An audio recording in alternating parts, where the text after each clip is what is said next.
جب چین میں ہی ماؤ اور اس کے لوگوں پر زندگی کا گھیرا تنگ ہونے لگا تو 14 اکتوبر 1934 کو 84,000 لوگوں کا یہ قافلہ جو تھا یہ ایک انقلاب کی جانب روانہ ہو گیا۔ یہ میلوں لمبا قافلہ جو تھا یہ 84,000 لوگوں پر مشتمل تھا جو کہ ماؤ کی سربراہی میں نکلا۔ ایک تو بھاری سامان، پھر دشمن کا خوف، قافلے کی رفتار بہت سست تھی اور اسے سفر بھی رات کو کرنا پڑتا تھا۔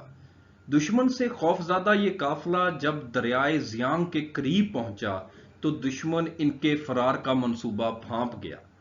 دریا کو عبور کرنے کی کوشش میں دونوں فوجوں میں خوفناک جنگ ہوئی۔ 84,000 میں سے صرف 30,000 کے قریب لوگ جو تھے وہ جان بچا کر دریا عبور کرنے میں کامیاب ہو سکے۔ باقی یا تو مارے گئے یا بھاگ گئے یا دریا کے پانی میں بہہ گئے۔ کمیونسٹ دریا تو عبور کر گئے لیکن دشمن کی فضائیہ اب بھی ان پر حملے کر رہی تھی اور فوجی دستے اب بھی ان کے پیچھے لگے ہوئے تھے۔ ہر روز لاشیں گر رہی تھیں۔ 3 ماہ شدید مشکلات اٹھا کر چینی انقلابیوں کا یہ تھکا ماندہ قافلہ جو تھا وہ گوئی زو صوبے میں پہنچ گیا۔ یہاں پہنچ کر شکست خوردہ تھکے ہارے کمیونسٹ جو تھے ان کی ایک میٹنگ ہوئی اور ماؤ پر انہوں نے ایک دفعہ پھر یقین اور اعتماد کا اظہار کیا اور ماؤ کو ایک بار پھر انہوں نے لیڈر مان لیا اور کمیونسٹ پارٹی کے چیئرمین بنے، اور اس کے بعد ماؤ اپنی زندگی کے آخری سانس تک اس عہدے پر فائز رہے۔ اس کے بعد ماؤ کو مکمل طور پر اختیارات دے دیے گئے۔ ماؤ پر جب دوبارہ اعتماد اور یقین کا اظہار کیا گیا اور اسے پارٹی کا سربراہ بنایا گیا تو لوگوں کو احساس ہوا کہ وہ شکست خوردہ لوگ نہیں ہیں بلکہ انقلاب کے وہ سپاہی ہیں جو کہ جدید چین کی بنیاد رکھنے جا رہے ہیں۔ یہ انقلاب کا ٹرننگ پوائنٹ تھا۔ لانگ مارچ کے اس حصے پر یہ شعر بالکل فٹ بیٹھتا ہے: جو رکے تو کوہے گراں تھے ہم، جو چلے تو جاں سے گزر گئے، رہے یار ہم نے قدم قدم تجھے یادگار بنا دیا۔ ماؤ نے لوگوں کو حکم دیا کہ اگر شیان کی فوجوں سے بچنا ہے تو خطرناک پہاڑی سلسلوں میں داخل ہو جاؤ تاکہ دشمن پیچھا نہ کر سکے اور وہاں سے راستہ بناتے ہوئے شانگ سی صوبے کی طرف چلو۔ لانگ مارچ کا یہ سلسلہ جب خطرناک ہوتا گیا تو لوگ چین کے دشوار گزار پہاڑی راستوں تک پہنچے۔ یہ پہاڑی سلسلے انتہائی خطرناک تھے۔ نیشنل فوج یعنی کہ سرکاری فوج نے تمام اہم راستوں، پہاڑی دروں اور پہاڑوں پر اپنی چوکیاں بنا کر وہاں اسلحے سے مسلح فوج تعینات کر دی تھی۔ جب ماؤ کے ساتھی ان راستوں پر چلتے تو ان پر گولیاں برسائی جاتی۔ حالات بہت خطرناک ہو چکے تھے، لیکن ماؤ کی لیڈرشپ نے انقلابیوں میں ایسا جوش بھر دیا تھا کہ وہ دیوانہ وار موت سے بھی ٹکرا گئے۔ پہاڑی راستوں پر بھوک، پیاس، شدید سردی اور دشمن کی فائرنگ سے ان گنت انقلابی مارے گئے۔ کئی لوگوں کو تو بھوک کی وجہ سے چلتے چلتے موت آ گئی۔ کئی لوگ چلتے چلتے گر گئے کہ دوبارہ اٹھ نہ سکے۔ ماؤ موت کی آنکھوں میں آنکھیں ڈال کر اپنے ساتھیوں کا حوصلہ بڑھاتے رہے۔ انقلابیوں کا فولادی عزم 4,000 بلند پہاڑی سلسلوں پر بھی غالب آ گیا۔ مشکلات سے لڑتے ماؤ اپنے ساتھیوں کے ساتھ شیانگ اور شوانگ کے صوبے تک جا پہنچے۔ تب تک سارے چین کے اندر ماؤ کے لانگ مارچ کے چرچے ہو چکے تھے۔ دوسرے صوبوں میں رہنے والے کمیونسٹ کی فوجوں نے ان کے استقبال کی تیاری کر لی تھی۔ 22 اکتوبر 1935 کو یہ انقلابی قافلہ جو تھا جب سرحدی علاقے میں پہنچا تو ان کا شاندار استقبال کیا گیا اور اس طرح لانگ مارچ کا اختتام ہو گیا۔ لوگ جو تھے، چین کے لوگ جو تھے، وہ لانگ مارچ کے شرکا کو گلے لگانے لگے: میرے چارہ گر کو نوید ہو صف دشمناں کو خبر کرو، وہ جو قرض رکھتے تھے جان پر وہ حساب آج چکا دیا۔ لانگ مارچ تو ختم ہو گیا لیکن انقلاب کا سفر ابھی ختم نہیں ہوا تھا۔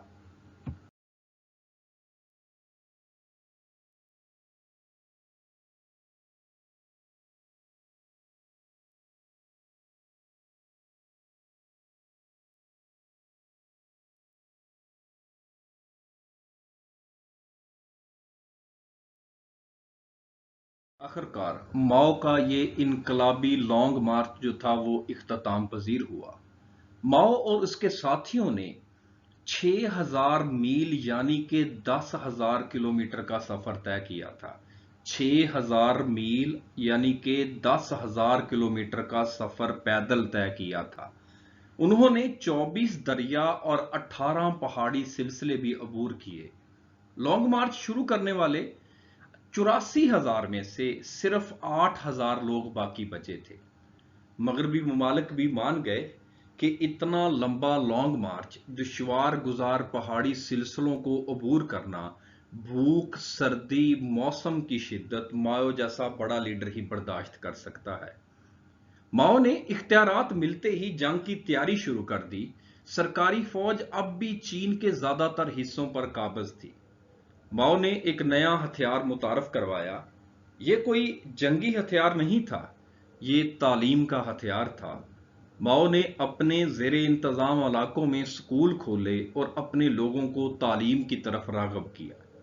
شیانگ کی یعنی کہ بادشاہ جو تھا، سمجھ چکا تھا کہ ماؤ کو ختم کیے بغیر اس کی حکومت قائم نہیں رہ سکتی، سرکاری حکومت قائم نہیں رہ سکتی۔ وہ آخری اور فیصلہ کن حملے کی تیاری کر رہا تھا۔ یہ حملہ ماؤ کی لانگ مارچ کی کامیابیوں کو نیست و نابود کر سکتا تھا۔ شیانگ کی کو اپنی کامیابی کا یقین تھا۔ اسے یقین تھا کہ وہ ماؤ کو آسانی کے ساتھ شکست دے دے گا۔ جب وہ حملے کی تیاری کر رہا تھا، اسی دوران میں سرکاری فوج میں بغاوت ہو گئی اور فوج انتشار کا شکار ہو گئی۔ جاپان نے اس موقع سے فائدہ اٹھاتے ہوئے چین کے 2 شہروں پر قبضہ کر لیا۔ جاپانی فوجی مسلسل چین پر حملے کر رہے تھے۔ ہزاروں لوگ مارے گئے، لاکھوں بے وطن ہو چکے تھے۔ شیانگ کی گرفت حکومت پر کمزور ہو چکی تھی۔ ادھر ماؤ نے اپنی فوج کے ساتھ جاپانیوں پر حملے کرنے شروع کر دیے۔ یہ لوگ گوریلا جنگ کی حکمت عملی اپنائے ہوئے تھے اور اسی جنگی حکمت عملی کے تحت یہ حملے کرتے تھے۔ لوگوں کا اعتماد جو تھا وہ شیانگ کی بجائے اب ماؤ پر تھا۔ اب لوگ جو تھے وہ ماؤ کے ساتھ شامل ہو رہے تھے اور وہ لوگ ماؤ کو ہی اپنا مسیحا سمجھنے لگے تھے۔ ماؤ کو ایک بہت بڑا فائدہ یہ ہوا کہ جب امریکہ نے جاپان کے خلاف جنگ شروع کی تو جاپان کو اپنی فوج چائنا سے نکال کر امریکہ کے خلاف لڑنے کے لیے بھیجنا پڑی۔ اس طرح جن علاقوں سے جاپانی فوج نکل جاتی ان علاقوں پر ماؤ قبضہ کر لیتا۔ اس طرح کچھ ہی عرصے میں ماؤ نے ایک بہت بڑے چینی علاقے پر قبضہ کر لیا تھا۔ اس طرح جاپانی فوج کے نکل جانے کی وجہ سے ماؤ نے چین کے ایک بڑے حصے پر قبضہ کر لیا تھا اور ماؤ جو تھا وہ پورے چین کا مقبول ترین لیڈر بن گیا تھا۔ اس وقت ماؤ اور سرکاری فوج جو کہ شیانگ کی کے کنٹرول میں تھی، ان کے درمیان ایک خوفناک جنگ ہوئی۔ اس جنگ کی تباہ کاری کا اندازہ اس بات سے لگا لیں کہ اس جنگ میں سرکاری فوج کے 6 لاکھ فوجی ہلاک ہوئے اور 70 لاکھ فوجیوں نے ہتھیار ڈال دیے، جبکہ ماؤ کے 15 لاکھ فوجی بھی ہلاک یا زخمی ہوئے، جبکہ 50 لاکھ عام شہری ہلاک ہوئے۔ 1945 سے 1949 تک لڑی جانے والی اس جنگ میں 70 لاکھ لوگ مارے گئے۔ 4 سال کی لڑائی میں ماؤ کی فوج نے پورے چین پر قبضہ کر لیا۔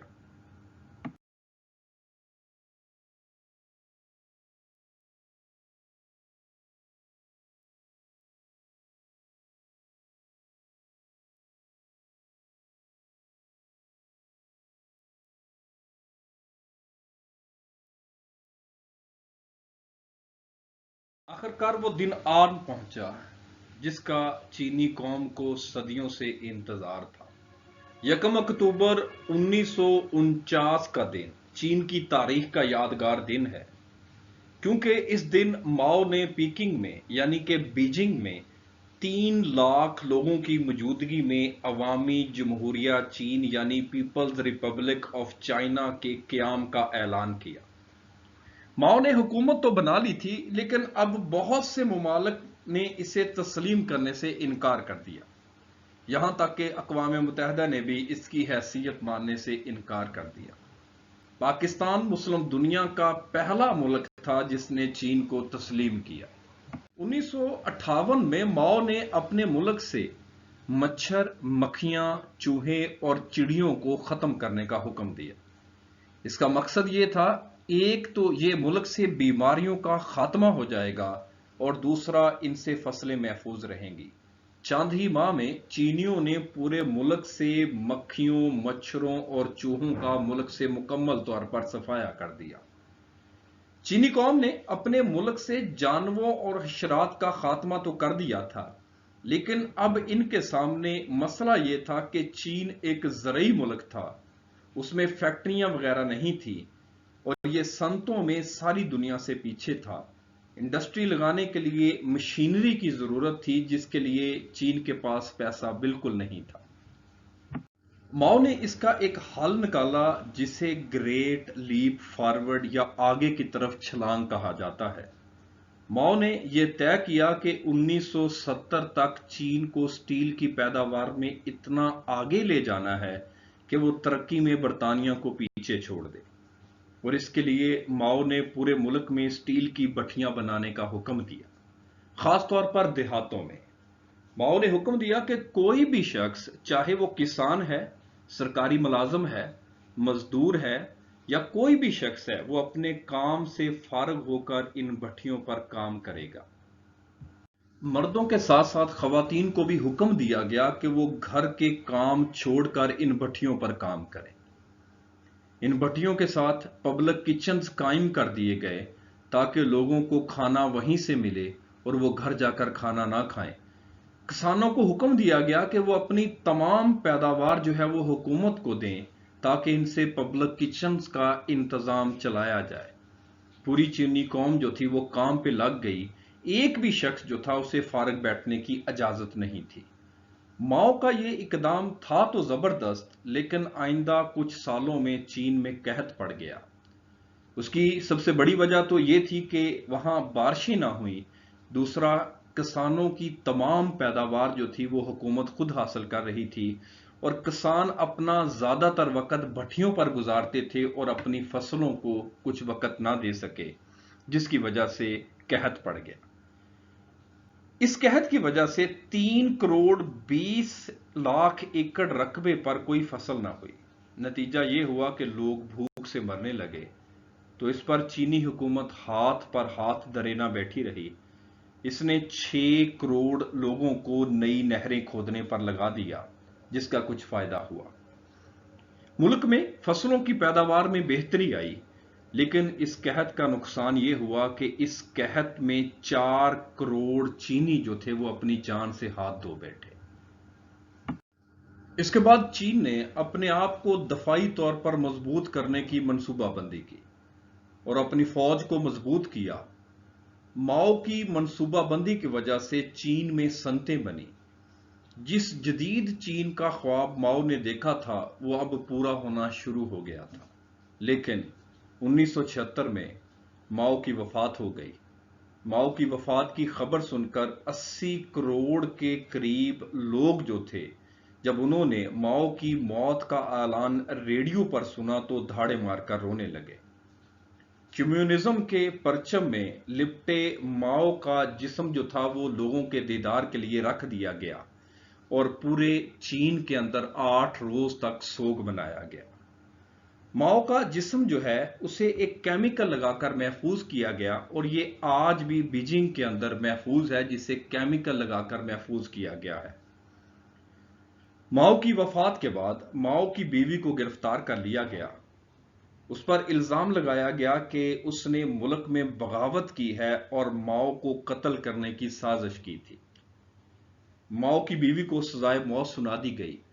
اس کا ٹرائل جو تھا وہ ٹی وی کے اندر پوری چینی قوم کو دکھایا گیا، اس کی تذلیل کی گئی، لیکن اس سزا کے بعد اس سزا کو عمر قید میں تبدیل کر دیا گیا۔ 1951 میں ماؤ کی بیوی جو تھی وہ گلے کے کینسر میں مبتلا ہو گئی تو اسے رہا کر دیا گیا، لیکن اس کے بعد 77 سالہ ماؤ کی بیوی نے خودکشی کر لی۔ ستم ظریفی یہ ہے کہ ماؤ کی پہلی بیوی کو مار دیا گیا تھا